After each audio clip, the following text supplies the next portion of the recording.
நன்கு பரிச்சயமான ஒரு பெயர் நோவா. நோவாவுக்கு இன்னொருத்தர் நமக்கு பரிச்சயம் இல்லாத ஒரு நபர் நோவா பேரில் இருக்கிறாங்களான்னா இருக்கிறாங்க.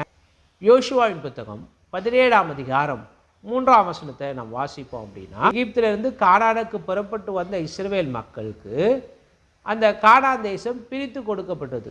அதில் இஸ்ரவேலில் ஒரு குடும்பத்தில் அப்படி பிரித்து கொடுக்கும் பொழுது அந்த குடும்பத்தில் ஆண் மக்கள் யாருமே இல்லை, எல்லாருமே பெண் பிள்ளைகள் தான். அப்படி இருக்கிற ஒரு சூழலில் அந்த பெண்கள் எல்லாமே மோசேயின் இடத்துல வந்து, எங்கள் கூட பிறந்த ஆண் மக்கள் யாரும் இல்லை, அப்படி இருக்கும்போது எங்களுக்கு நீங்கள் இந்த நிலத்தை பிரித்து கொடுக்க மாட்டீங்களான்னு மோசே கிட்ட கேட்குறாங்க. ஸோ மோசே அதுக்கப்புறம் அந்த நிலத்தை அவர்களுக்கு, அந்த குடும்பத்திற்கு என்று நிலத்தை பிரித்து கொடுக்கறத நாம் வாசிக்கிறோம். அந்த குடும்பத்தில் இருக்கிற ஒரு பெண்ணுடைய பெயர் தான் நோவாள். நம்ம இதை யோசுவா புத்தகம் 17ஆம்